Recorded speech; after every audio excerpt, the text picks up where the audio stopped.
Okay. For now, we're back. I'm really sorry. I don't know what happened, and that is the wonder that is the internet. And I don't think anything happened on my end. Hopefully, it's just a Facebook blip tonight. The only part is we run on about a 15-second delay, so I'm not sure where I lost you guys. So please forgive me. I'm going to start over a little bit with my opening talking points. We already did our welcome to make sure you guys check in, your roll call, let us know where you're from tonight. Before we go to the phones, and Howie will be here in just a second. But looks like we're back up and running. So I apologize. Not sure what could have happened there.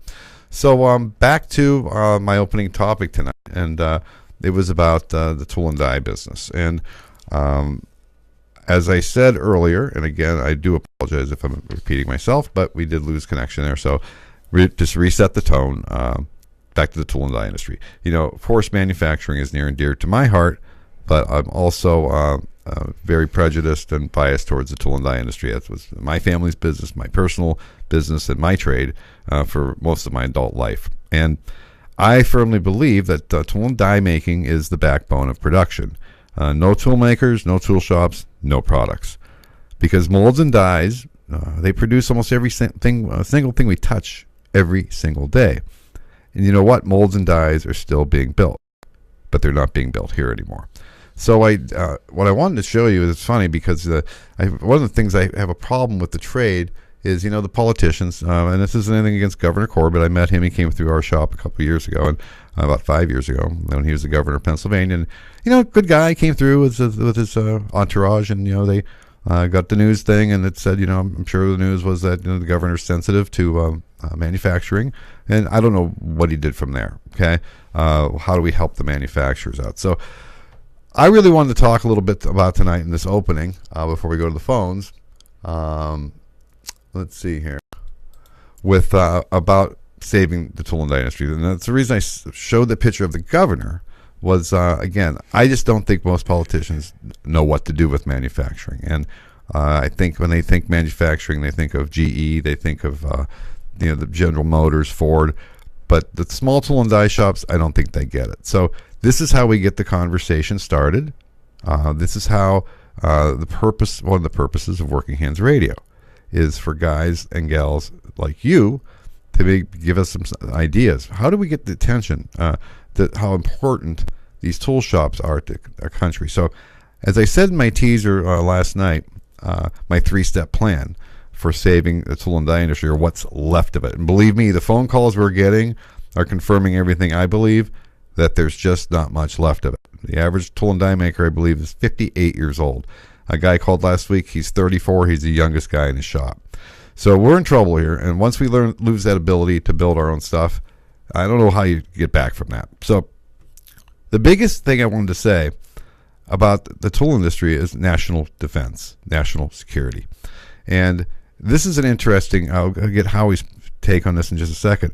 Back in the 60s, during the Vietnam War, nobody at my uncle's shop went to Vietnam, not even the apprentices, because if they were certified journeyman tool makers by the state of Pennsylvania or certified apprentices, they were considered valuable to the war effort. So I don't know what changed since the 60s, but that's how tool and die makers were. So somehow we've got to declare these qualified tool and die companies and their employees as a national security, defense-related industry that has to be protected somehow. And you might say, well, how do you ever do that? Listen, our government knows how to go out and measure cow farts every day. There's studies out there.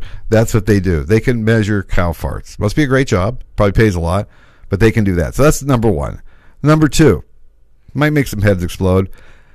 How about we slap a 100% tariff on molds and dies coming into the United States from the Pacific Rim and Mexico? Canada isn't hurting us on this one. Their economy is about the same. And I know some molds are built in Canada, but I don't even know if 100% can even fix it. How can a country produce molds at 10 cents on the dollar? There's no way they can do it unless they're manipulating the currency or using slave labor or paying, the government subsidizing that. And again, what should be costing $30,000, $25,000 in this country, they're building for $3,000 or $4,000. There's just no way an American tool shop can compete with that. And China is going to have to step up because they're not a third world country anymore either. And finally, this might be interesting for some people. quit letting mold shop owners write off the repairs to their Chinese molds as repairs. So the deal is, instead of paying $30,000 for a mold, you pay $8,000. Then you spend another $10,000 to get the thing running right, but you get to write the $10,000 off. I don't like that either. So few little steps. So I'm not sure what you guys think of that, but let's bring Howie the Hammer Herman in here right now. Say hi to everybody. Howie, there's the camera right there. Everybody's doing tonight. So Howie's got some big news. By the way, I have some, because I want to honor your service to the country, I actually have something for you tonight. Let's see here. Where are we at? Ready? I got you some opening. I got your theme song. Fantastic.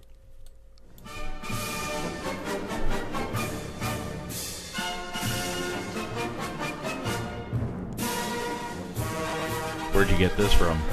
Do you know how much it costs to hire the Naval Academy Band to do this? It's got to be a lot. Got to be a lot. Get them up here. I believe it's got to be a lot, too. That's why I totally stole this off the internet. Right on. Okay, so next week, Anchors Away will be sung by Howie, and that should be really cool, too. So you will lose every single listener you have. Oh, I don't think so. So, all right. So, anyways, back to my thoughts on the Tool Dynasty. First of all, you have a little announcement, Mr. Howie. Back again. Howie's watching the social media. We lost our feed for a few minutes, folks, so I hope you're still back. If you're on, please check in. A roll call, where you're calling from or where you're listening from. And I'll read off the roll call here in a second. Okay. But like we talked earlier, I got engaged last week to Carrie Danielle, and she's Carrie Danielle Page, and she's listening tonight. She's listening. So yeah, I'm a very lucky guy. You are a lucky guy to find somebody that you're willing to get married to, and the wedding's next September? Next September is what we're shooting for, yes. All right. Yep. Awesome. A lot of stuff to do before then. And big wedding, small wedding? Probably about, I think we're shooting around 60, 70 people. That's a nice size. Yeah, not too bad. So, congratulations. Thank you. Good news. Happy news. You know, being married, I like being married. I just like the security. I like. That's a big part of my life. I would not do well single. I think anybody that knows you fairly well, I think, knows how much you care for your wife. You know, you guys have a good thing going on. So we have a lot of fun together. That's for sure. Right. Absolutely. That's important. 2 peas in a pod here. The queen. Very the nice. Queen. So, what do you think of my 3-step program about the 100% tariffs and you know, let me put the phone number up there too quickly. Let's see here. I mean, I know we do have to do something because it is very important to be able to build your own whatever it may be, your own ships, your own subs, your own, everything. But well, you start slapping tariffs on people. I don't know how that really works. I mean, that goes beyond my economics understanding. I mean, it sounds like a great idea. Well, the only people that would whine about it are the people who are getting their tools built for nothing. Right. Because when I first started this program back in January, I remember telling a story when I used to do a lot of toy molds for Little Tykes Toys. And once I was done, once all that work went to the Orient, and they were getting their tools built for nothing, next to nothing, 10 cents on the dollar, literally.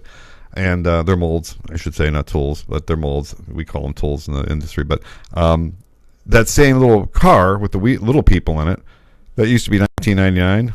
It was still $19.99. Right. That savings didn't get passed down to the consumer. So now I'm sure if they had to pay full price for their molds and dies, they would say they're going to go out of business, right? Right. And I just don't get it why you'd want to send stuff overseas. Let these people see your intellectual property, copy it. For what? And it's a late delivery. They can't compete with our deliveries. It takes 3 months to get stuff over here by boat, especially molds and dies are too heavy to airlift. Something too big to airlift, right? So you lose the tool and die industry, and nobody's getting into the trade, which was such a fun trade, and would last your whole lifetime. And I don't know if the Pacific Rim, which seems to be a little bit of a mess all the time. Yeah. Between North Korea, China. Are those our friends? I don't think they're our friends. No, they're not in the. No, they are not our friends. I would have to say. I mean, I've come to the conclusion that China probably needs us as much as we need them. Right. Yeah. One thing about tariffs, from my understanding, we people need the United States more than the United States needs other people. Not that we don't need other countries, but I think the disparity between who needs who more. I think. And I get it. I get it. Tariffs. I get it when you're putting them on certain things. Pipes but those are things. I get it. If you own a company that produces pipes, I get the tariff thing, but I'm talking very specifically tools and dies and molds. Save an industry that we need. Right. That we need. And let's face it. As countries get better at producing materials and pipe and gas line, there's processes that handle that.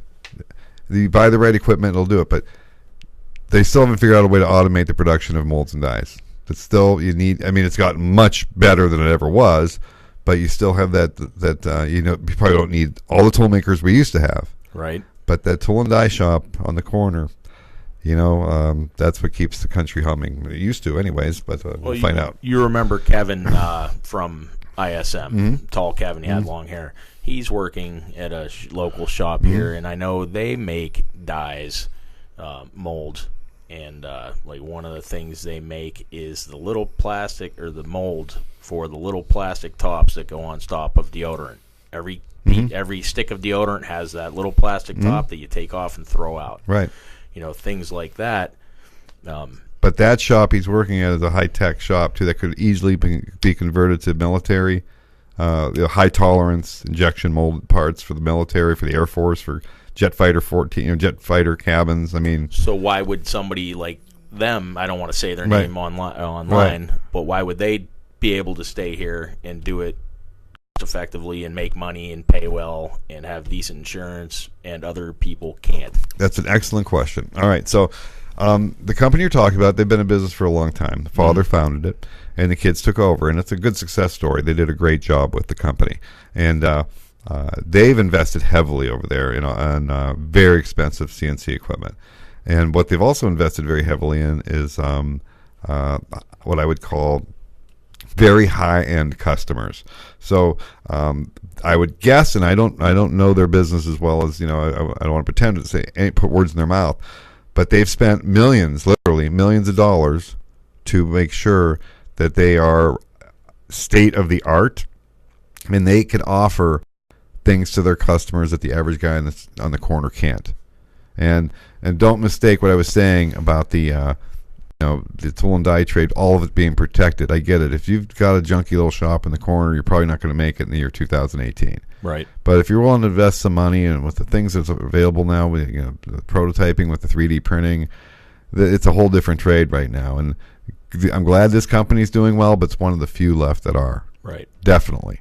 And they've got a secret over there. And I've seen pictures of the shop. It looks phenomenal. Maybe I'll have to get in there with a webcam someday, or a camera, and see if they'll let me in and take some pictures. But we shall see. I don't know about that one. Maybe. Hey, I'm a tool and die guy. How can they say no? Right. What's going on social media? Anything good? Okay, we have Sage Hawk. He's from south of Houston. Sage, that is an absolutely phenomenal name. I don't know if that's your real name that your parents gave to you, but I wish I had that name. Bill, he knew the pass review, U.S. Navy. I'm assuming he was in the Navy. We have Chicago, Illinois, Dot. Let me scroll back here. I don't know how far I can actually scroll back. I think eventually it gets cut off. There was Missouri had checked in. And, excellent.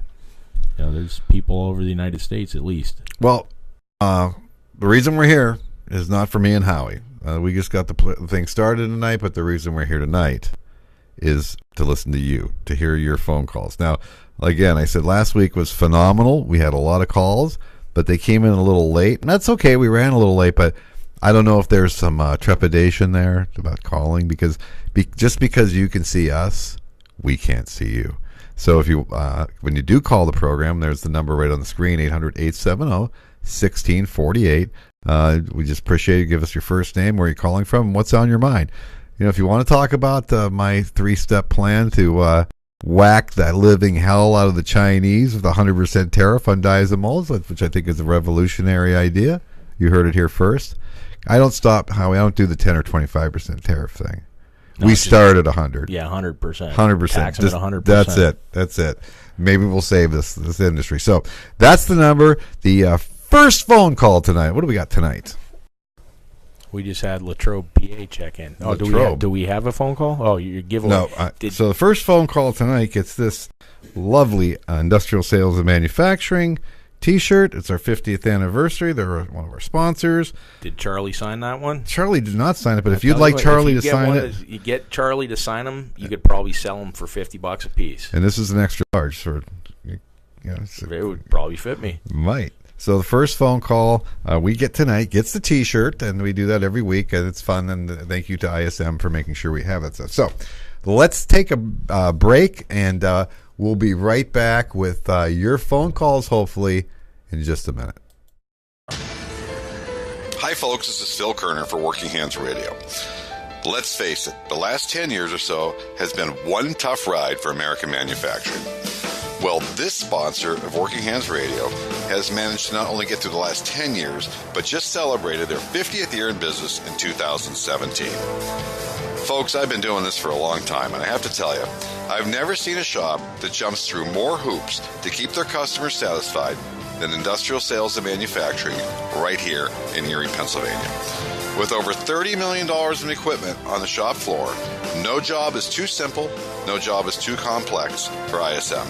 CNC milling and turning, robotic welding, laser cutting, plasma burning, assembly, and powder coating are all done under one roof, which gives ISM a big edge over many companies that might have to subcontract many of those operations out and lose control of the process.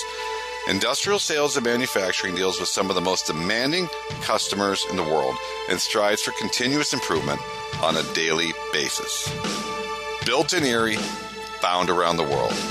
Give them a shot. ISMErie.com. Do you like building things? Are you new to manufacturing and don't even know where to start? Or maybe you just want to learn about machining and manufacturing as a hobby? I'm Phil Kerner, and I can tell you from experience that the best way to learn a trade is from an expert with a solid body of work under his or her belt to show you the way. During the past 40 years, I served my apprenticeship, worked as a lead mold maker, ran my own tool and die shops, a plastic shop, and have also worked as a designer and a machinist. If you're hungry to learn the tips, tricks, and techniques in manufacturing that have taken me 5 decades to put together, I'd invite you to check out thetoolanddieguy.com, where I just posted my 340th lesson on machining and manufacturing. Folks, this is real manufacturing. This is the stuff I do every day to be an asset to my company. And once you're an asset, it's tough for them to let you go. 43 years in the trade, 0 layoffs. Check it out. Special discount for the next 48 hours, thetoolanddieguy.com.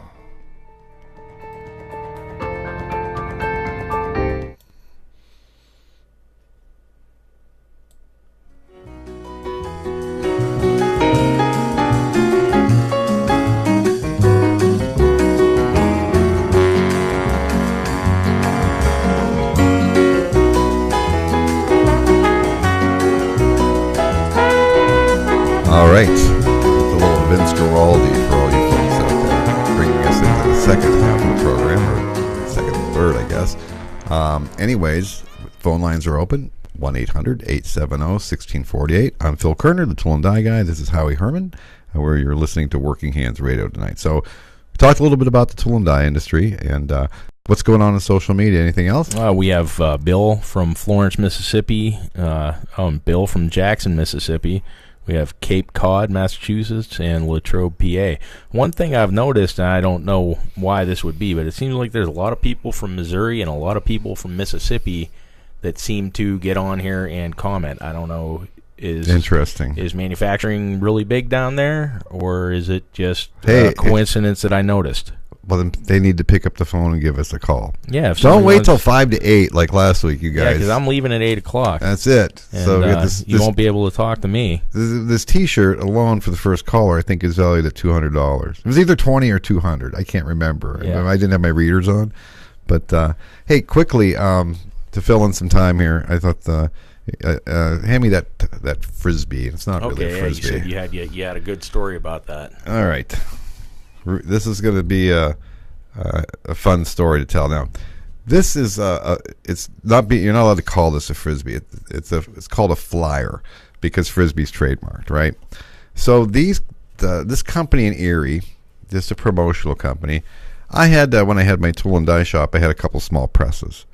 And he'd give me these orders, and I'd do 5,000 red, 5,000 yellow, 5,000 green, whatever, 5,000 black. And I'd just put them in my truck and take them over to him. And then he would take the orders in, depending on what he got. And these are not competitive Frisbees, right? These are to send to the company picnic to celebrate. Yeah, these are not, you're not going to win any competitions with it. All right. So this go into the heading of owning your own business, right?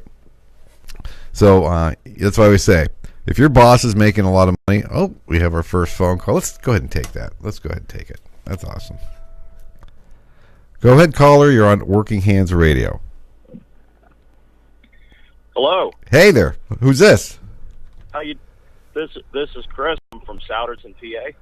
Now, where's that? Do you know where that is, Howie? I have no idea. I'm in the Philly area. I'm in the opposite corner from you. Oh yeah, you're 9 hours away by car, just about. You're exactly diagonal from us. Yeah. So what's on your mind, Chris? I just caught a little bit of the show, and I heard you talking about tariffs on molds and dyes. Is that correct? Just throwing it out there. What do you think? I'm certainly not opposed to it. I mean, I've followed you for a while, and matter of fact, I have your calendar on my toolbox. Oh, that's cool. I think if you're watching the program now, the calendar is still. I got an old copy, one back in my toolbox. Yeah, go ahead. Oh, cool. Anyway, no, I got into this trade simply because my neighbor was a die maker back in the 70s. He had a little South Bend lathe in his garage, and that's when I decided I wanted to do it. He was always doing cool stuff, and so that's how I got into it. I mean, I'm not a die maker. I've worked in a couple of mold shops here and there, but today I work in a medical shop doing a lot of production, 5-axis milling and stuff. Mm-hmm. But I see where the trade's going, and I'm very concerned about it. I worked for a custom molder in Mississippi in the mid 2000s, and that everything, that all the tools that they were getting were from China, and I was always having to fix them, which was a real education for me, because like I said, I'm not a mold maker, but I would love to see this industry come back. I'd like to see kids signing up for apprenticeships and stuff. Will they pass 100% tariff on them? I don't think they would, but it wouldn't hurt my feelings in the least. The problem is, Chris, is that there's such a lack of, unless you're in this industry, and I know those guys are out there listening tonight, and hopefully maybe if they're not out there live tonight, they'll get a recording of this program. Nobody knows what tool and die shops do. Nobody understands what mold makers do. They just don't get it, Exactly. And the training and the years and years of training. Now, I'm not sure if it's as intense as it used to be, because the CNC machine is taking care of a lot of the need for learn turntables and indexing heads and things like that. But I always say the difference between a tool maker and machinist is I can take a part as a tool maker from 100 different machinists and figure out how to put them all together and make a working assembly or a die or mold. So that's what we were trained to do: solve problems, assemble, and get a good die or mold finished up. So I don't. And I don't like have a problem with the Chinese people. I don't hate. I'm not prejudiced against Chinese people. I'm just so sad to see what's happened. Most of the shops in Erie, most of the little shops that are left that are building dies and molds, especially molds, they're only in business because they subcontract all their work to China. They've gone over there, found a shop they can trust and semi-trust, bring it over, polish it up, and mark it up and sell it. Well, that's a hell of a way. Good for them. They figured out a way to keep the lights on, but that's not saving the trade at all. That's keeping those two guys, being able to make their mortgage, and I totally appreciate that. So see, Howie's my co-host. See, 100% of the people agree with my 100% tariff idea already. Well, yeah, there's one on social media. We'll talk to her later, though, that didn't agree with you. She needs to call in. Anybody could just comment on social media. Right. Well, Chris, is there? Are you interested in our free T-shirt giveaway tonight? Yeah, sure. I'd love to. Yeah. Well, Chris, is there? Are you interested in our free T-shirt giveaway tonight? Are you interested in our free T-shirt giveaway tonight? Well, Chris, is there? Are you interested in our free T-shirt giveaway tonight? It's a great T-shirt. It doesn't have a All right. signature on it. So what you have to do is send me an email, because I don't want to take your information over the phone here. It's workinghandsradio@gmail.com. Just give me your name and address, and we'll get it out to you tomorrow. Okay, that sounds good. Well, I appreciate you taking the time to talk with me, and I appreciate what you guys are doing out there. Well, Chris, we appreciate you, and thanks for checking in. Thanks for calling. Awesome. Have a good night. All right. All right. Bye-bye. Thanks. All right. Another piece of ISM memorabilia around the globe. Going to Philly. Going to Philly. All right. So the phone lines are open. 800-870-1648. What's the disagreement on social media with my tremendous idea to take back the tool and die industry? They seem to think that China has 1.4 billion people. I think it's more like 1.4.2 billion. So that number is a little off there. So we are so in debt with China. Mm-hmm. I know they do own a lot of our debt. Mm-hmm. She seems to think that would be a major problem. And it's a two-edged sword. The reality is they're making interest on the debt, so that's not an issue. They'll take our money because we're stupid. Right. They're never going to get paid off. No. They're just but the interest, it's like having a bad credit card that you just keep making the minimum payments on. Right, just like my ex-wife doesn't pay her bills. Now. So, okay. So anyways, you lost me on that one, but back to the Chinese. Our market is so important to them. I read an article today, and I didn't confirm it, so I'm not going to use it as fact, and I just scanned a few paragraphs. Apparently, the United States economy is back up to number one in the world again. Okay? So we generate more. I mean, California is the 7th largest economy in the world, just one of our states. Right. So the Chinese need a place to dump all their product. They can dump it in California, and they can keep it there. But the United States is very important to them. Very. And I think the president, well, he's crazy sometimes. He's just playing around with them, trying to get them back to the table. Right. So I'm specifically to the person on Facebook. I agree, 100% tariff on everything. No, we're not going to do that. Molds and dies, save that trade. It's important. National defense. That's how I feel. If we stopped buying things from China, they'd choke on everything they have. Oh, heck, yeah, it would. Who else buys? I would have to think. I don't know for a fact, but I would have to think that we buy most of theirs. Right, who are they going to sell it to? North Korea? Right. They don't have any money. All right, so the phone lines are still open. 800-870-1648. What do you guys think? Give us a call. I always enjoy talking to you guys. Sage said he really enjoyed the interview with Jack from the funeral home. Yeah. Oh, that was a couple months ago. Yeah, Jack's a good man. We do plan on eventually getting a couple more people on here. I have a couple ideas for people to interview. Some are involved in the tool and die trade, and hopefully we can get one or two of them on. And another guy here in Erie, in our hometown, who owns a business where he actually makes fishing lures that I use to catch walleye as often as I can possibly get out here. We're going to try and get both of those guys on. And so, as the show evolves, we plan on, it's interesting. We find it interesting talking to other people too, just so much as you learn a lot. Guys do. Right. You learn a lot. So again, though, this is not the Howie and Phil program. This is your program. So, that's why we're here. That's why we spent the $1 million and put in the phone lines for you guys. So give us a call. Again, the number is 800-870-1648. Something else? Yeah, Matthew Wilson on Facebook. He made a good point that is something that I tend to agree with and that I see too. He said, a lot of kids today, kids being people who are just coming out of school, high school, or college, they want to start out at top wage and expect to be starting out at top wage. And let's see, parents, he blames it on the parents not disciplining. That's very possible. I've noticed that as a problem just walking around Walmart.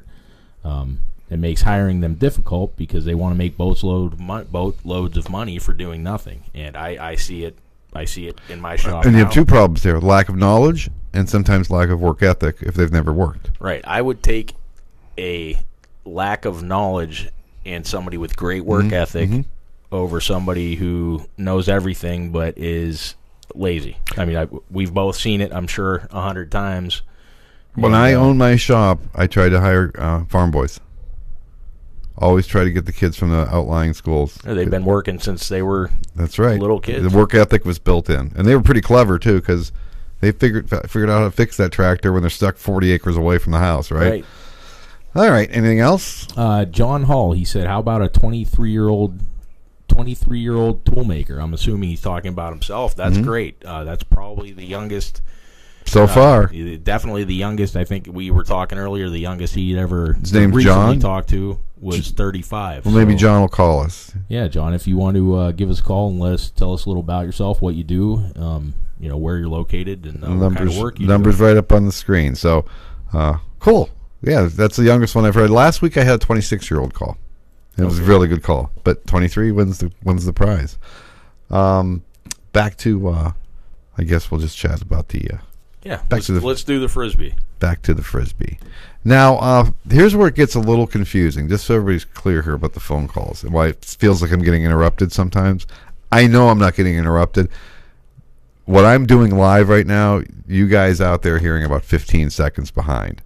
So it's weird. They're calling in a different time zone, 15 seconds off. So it's okay if I get interrupted when you call. That's not a problem here. So back to this thing here. And let's see if we can get the story finished here. Anyways, this guy would pay me to do run these parts. And about $5,000 a week, I remember I got, I think, 17 cents a piece for them. Okay. And they cost me about 10 or 11. I didn't have very fast presses, right? So we're not talking about a huge money maker here, but then I would do the repairs on this these flyer molds he had. Well, after I closed my shop, about 3 years after I closed my shop, I got a letter from a local attorney, and it said, did you used to do work with this guy and make these flyers? I said, I did. Well, to make a long story short, they went down the food chain. There was an accident with one of them, and I was the only one who had insurance at the time. The business liability insurance. Absolutely. So I built these things out of the plastic, and I can't remember. I'm sorry what the exact polymer was, but I'm going to think they might have been polypropylene and did they eat it? What's that? What happened? To Okay. them? So, anyways, I get this letter, right? So here's what happened. Some guy in Philadelphia, okay, his father is a doctor. His father is father-in-law, and went to some medical convention. Well, they had these floating around, with drug names on them and things like that. So we grabbed a couple, and he gave them to his son-in-law for the kids. So the son-in-law comes home one day, and he notices one of them has a crack in it. Somebody stepped on it. Okay. So he goes to bend it because it won't quite fit in his trash thing. Right. It shatters. This is the word the attorney used. It shattered, and a shard came out and got him in the eye and caused eye damage. Right. So this went on for months, and I personally didn't get sued and I should have never been involved. I should have not even gone down there. But I was so conscientious about this because I knew I didn't do anything wrong. Right. So off we go to Philadelphia for the trial of the Frisbee. And it was interesting. The insurance company had their attorney there, and there was a representative from the insurance company there. Then we go into the courtroom in Philadelphia, and that civil law, I believe in Pennsylvania, I think there was 8 jurors and 6 got a rule right. Okay. And they have to have it was what was it? Yes. If you don't hit 7, it's hung jury, right?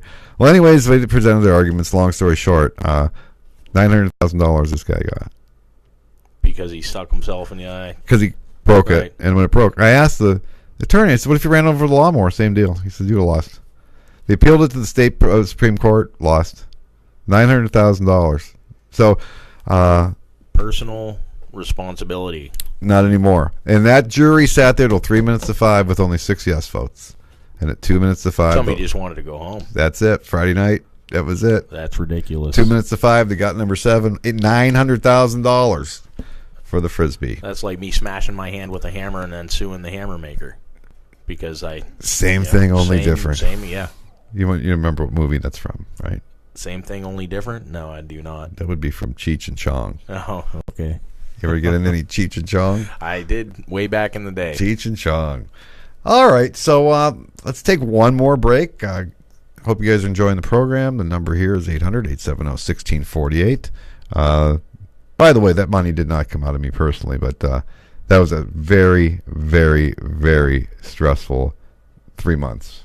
Depositions. I had to go down there for depositions. It was crazy. It was not good. Yeah. Court is not fun. It's not fun. It was not fun. All right, let's take a quick break. Hi, folks. This is Phil Kerner for Working Hands Radio. Let's face it, the last 10 years or so has been one tough ride for American manufacturing. Well, this sponsor of Working Hands Radio has managed to not only get through the last 10 years, but just celebrated their 50th year in business in 2017. Folks, I've been doing this for a long time, and I have to tell you, I've never seen a shop that jumps through more hoops to keep their customers satisfied than Industrial Sales and Manufacturing right here in Erie, Pennsylvania. With over $30 million in equipment on the shop floor, no job is too simple, no job is too complex for ISM. CNC milling and turning, robotic welding, laser cutting, plasma burning, assembly, and powder coating are all done under one roof, which gives ISM a big edge over many companies that might have to subcontract many of those operations out and lose control of the process. Industrial Sales and Manufacturing deals with some of the most demanding customers in the world and strives for continuous improvement on a daily basis. Built in Erie, found around the world. Give them a shot. ISMErie.com. Do you like building things? Are you new to manufacturing and don't even know where to start? Or maybe you just want to learn about machining and manufacturing as a hobby? I'm Phil Kerner, and I can tell you from experience that the best way to learn a trade is from an expert with a solid body of work under his or her belt to show you the way. During the past 40 years, I served my apprenticeship, worked as a lead mold maker, ran my own tool and die shops, a plastic shop, and have also worked as a designer and a machinist. If you're hungry to learn the tips, tricks, and techniques in manufacturing that have taken me 5 decades to put together, I'd invite you to check out thetoolanddieguy.com, where I just posted my 340th lesson on machining and manufacturing. Folks, this is real manufacturing. This is the stuff I do every day to be an asset to my company. And once you're an asset, it's tough for them to let you go. 43 years in the trade, 0 layoffs. Check it out. Special discount for the next 48 hours, thetoolanddieguy.com. Working Hands Radio. The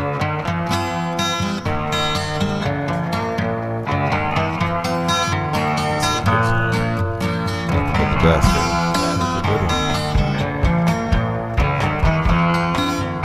We'll see if Facebook has an issue with that one. We shall see.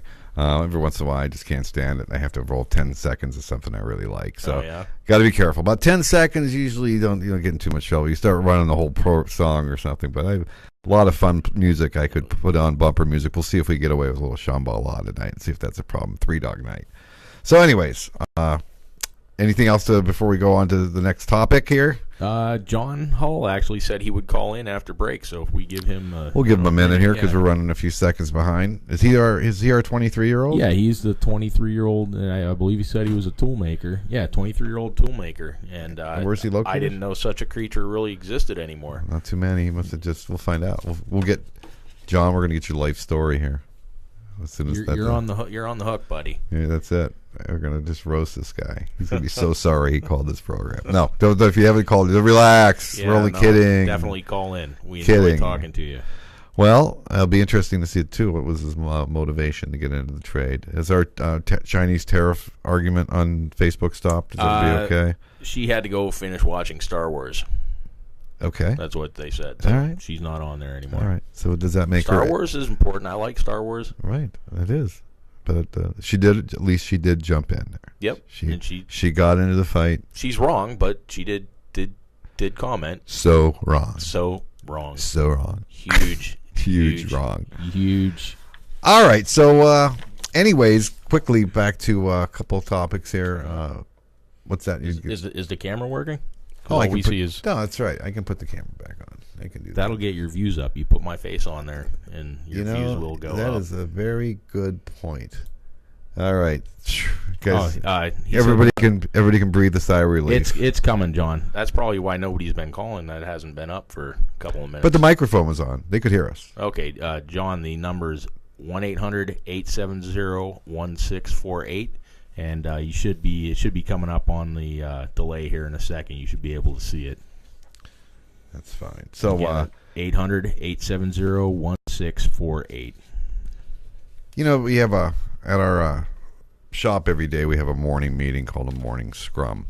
And it's kind of informative. We do them every day but Friday. And it's about a 5 or 6 minute get together where they split the whole shop into groups of about 10 people in a group. And there's always a scrum leader. We all volunteer to take turns. The company kind of puts out a piece of paper like, here's what's going on in the company today. Here's how many new orders we have.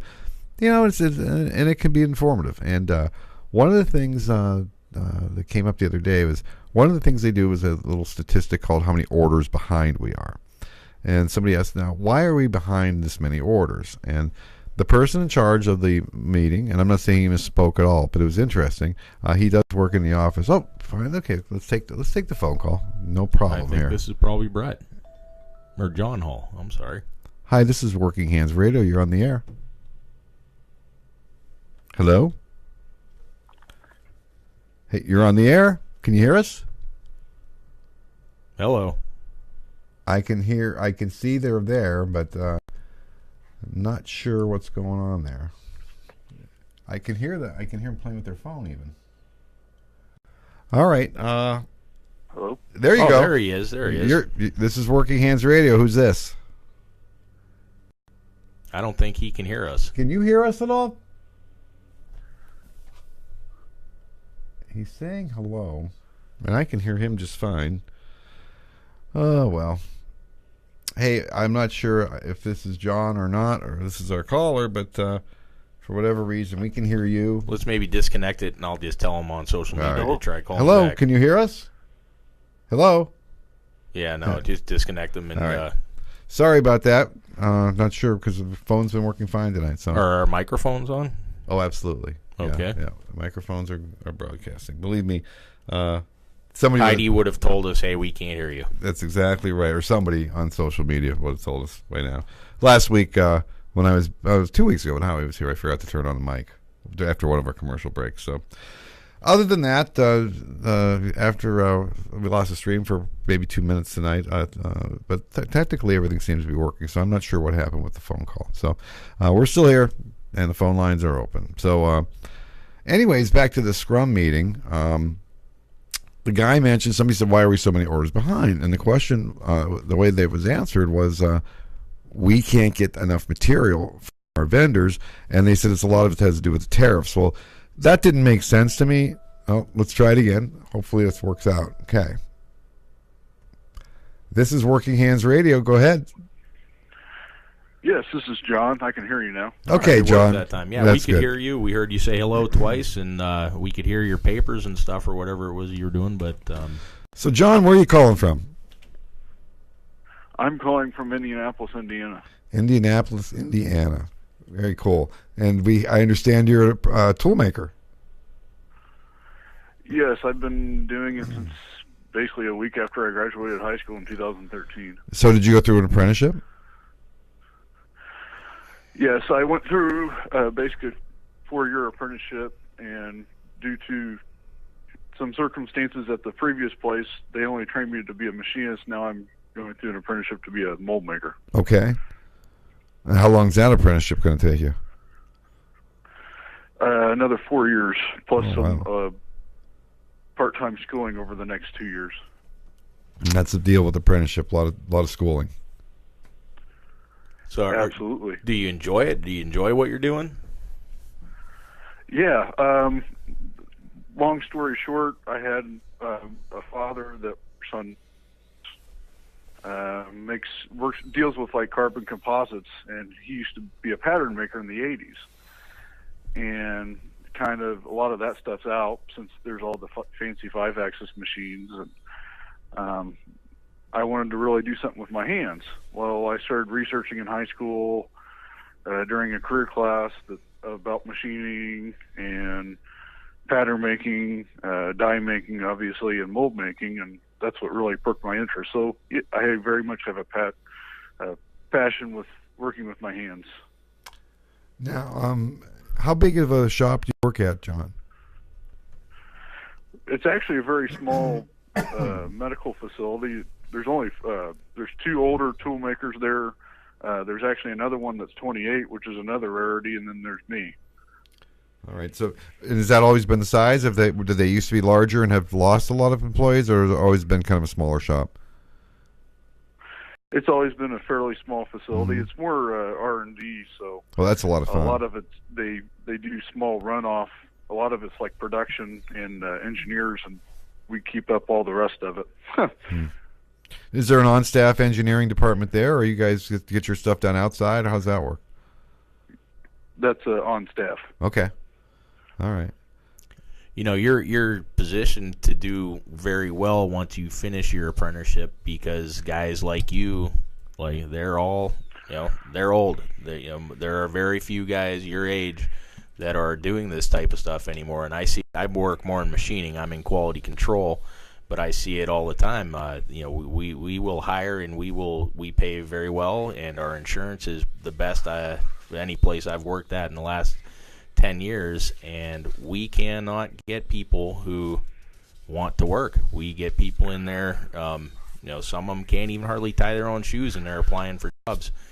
People who are skilled and can actually do what you need them to do, or at least learn what you need them to do, you're going to be able to write your own ticket if you stick with it, because it's not going to totally ever go away, I don't believe. No, there'll always be room. The shops won't be as big, that's all. I hopefully agree, and I just wish we could get more younger people. I had a science teacher tell me one time that she didn't want me to work in one of those dirty old sweatshops, and that's what her idea of what a tool maker was. And I'm not very much a person to get offended, but, well, when you have teachers like that teaching kids that, all this stuff is just sweatshops and you're just pushing buttons and you're not using your mind or anything, and you're just a mindless, stupid button pusher per se. Not to offend anybody. We're going down the wrong road. I know that's for sure. We're hurting bad. Well, pushing buttons is now part of the trade. We don't do a lot of things with the old-fashioned way. I mean, sometimes we do, but 5-axis CNC machines, or even just regular CNC machines take the place of so many things we used to do back in the 70s and 80s. But, working in the tool shop is one of the most rewarding things I ever did. Those 10-hour days went like that, just like that, so fast. I just wish people realize how much actually went into I know it's a lot easier these days, but it went into the programming of the tools and went in, the whole processing aspect of it. You got a mold, you got to fix a cavity or something, you got to weld it up, and then you got to make electrodes for the EDM, you got to set overburn, and then you got to make sure all those electrodes are made right. You got to figure out how many electrodes you have, and then absolutely the whole process has to go through right. But and then the amount of handwork that's in some of that stuff still. It's so much fun, though, isn't it? It's a lot of fun. Absolutely. It can be maddening some days, but rewarding. It's extraordinarily rewarding. So I appreciate. I'm sorry. Did he already tell us where he's calling from? If I missed it, I'm sorry. Where are you calling from, John? Indianapolis. Oh, Indianapolis. Got it. Okay. Sorry. There you go. Thank you. All right. Well, I appreciate you tuning in, and I appreciate somebody in the younger generation, getting into the trade, and B, tuning in tonight. And the purpose of this program is just to get the conversation, and a lot of people are calling in with a lot of the same thing you're saying. Boy, I hate the direction it's going. I wish there was something we could do. Well, this is kind of how we're going to get maybe something going, okay? And it's not, I can't do it by myself, and me and Howie can't do it. It's guys like you. Spread the word about this program, and we'll keep the conversation going. And once we get big enough, then we can get bigger guests on the program. Maybe we can get some politicians on. Maybe we can get some awareness about what we all do for a living, because I know I've recorded my butt off for the last 7 years. I've recorded over 400 videos, and not just for my membership site. I've done promotions on, here's what tool and die making is. This is what tool and die makers do. I'm always trying to promote the trade. And together, though, many hands make light work is my favorite saying. So please keep tuning in, spread the word, and eventually, maybe we can make some headway with the trade we love so much. Okay. Thanks for listening. Absolutely. Thank you very much for what you do. Thanks, John. All right, you have a good night. We'll see you later. Bye-bye. warms my heart. You know. It Yeah, does. that's good. I mean, a 23-year-old kid. I mean, he's not a kid. He's a man. He's a man. 23-year-old guy. He's a man. And he's making stuff with his hands, getting into the what. Tool Well, and die trade. and the thing you'll hear, Howie, is these guys call in, and it's fascinating when they talk about electrodes and overburn, and there's a lot to learn as a tool maker. There's Right. so much to learn, and and that I can tell you. I just, you've walked through here to my studio down here, and books and books and books and books and stuff we had to learn, and I didn't throw any of them out because I really enjoyed the trade. So. One of the things I promised on our promo last night, we're going to go just a few minutes over tonight because we did lose the feed, and I promised you guys an hour. So we lost the feed for a couple minutes. So one of the things I have in front of Howie is my box of history. And I told Howie he can go through that box, and there's a lot of cool little things in there. And I said, you pick out something, and I'll tell you the story behind it. So let's see what you got there. Well, there's several things in here that I want to just one at ask a time about. So we got that. I think we'll go with the pocket knife. That's looks like a pearl-handled pocket knife. Okay, this pocket knife, and I'm going to try and hold it up the screen. Maybe I'll put a picture on Facebook later. This little pocket knife. My father and uncle died in 1969, and that was the end of Kerner Tool and Die for the most part. And this beautiful box you see behind me was my father's. And I became, as you can imagine, a young boy, very attached to anything, a memory of my father. So over the years, I've collected everything I could get my hands on. So they had these company picnics at Kerner Tool and Die every summer, and I'm sure they gave these out to their clients and everything too. But made in USA, but this is a little pocket knife. It's pearl handle, kind of. I doubt if it's real pearl. Doubt it. Yeah, probably not real pearl. But it's pretty. It says made in USA, Kerner Tool and Die, Erie, PA on it. And this is, again, a little piece of history from the Kerner family. This is over 50 years old now, half century old. So I just can't get rid of stuff like that. When's the last time it got a deer? I don't know if my father was a hunter. That looked a little small to got a deer, though, my friend. As long as it's sharp, it doesn't matter how big it is. Really? Yeah, See, that's Howie's what your the guy girls for the say. hunting and fishing. Howie's your guy. All right. Well, it's about 8 o'clock, you guys. So I appreciate everybody tuning in tonight. And I appreciate the phone calls. And I appreciate you guys with your comments on Facebook and keeping us in your thoughts throughout the week. Because what we want to do here, again, as I said before, is make sure that we're moving forward with this trade and not just lamenting the good old days. Now, I love the good old days, and I love talking about the good old days. As you can see here, I'm looking for a piece of paper, but that's okay. But the good old days can't sustain this trade forever, and I'm winding down my career, and I'd hate to see my family's legacy in this business for nothing, right? So pass the show along. After I'm done tonight, this will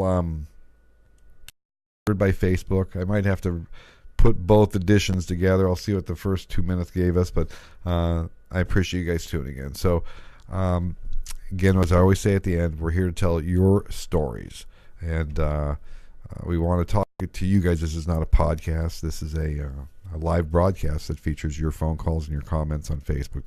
That's what makes us, I think, a lot different. I firmly believe this is the only program like it on the web, that we talk about manufacturing, we talk about working with our hands, and we talk about having you guys call in and telling us what you think live. It's one thing to read the comments afterwards, but there's nothing like doing it live so we can react and talk about it and get the conversation started. So, as I always say, I'm known online as a Tool and Die guy. For you guys that are new or know somebody that might be interested, I do have the website, toolanddieguy.com. I've got over 340 lessons recorded there on machining, and tool making, cutter grinding, a lot there at toolanddieguy.com. So we will be right here again next week, 7 p.m. I appreciate you guys again tuning in. And I'll end with, I think, what should be on every toolmaker's box. A man who works with his hands is a laborer. A man who works with his hands and his brain is a craftsman. But a man who works with his hands and his brain and his heart is an artist. So, Howie, thanks for joining me tonight. Thank you. And we'll be back here at the same time next Tuesday night at 7 p.m.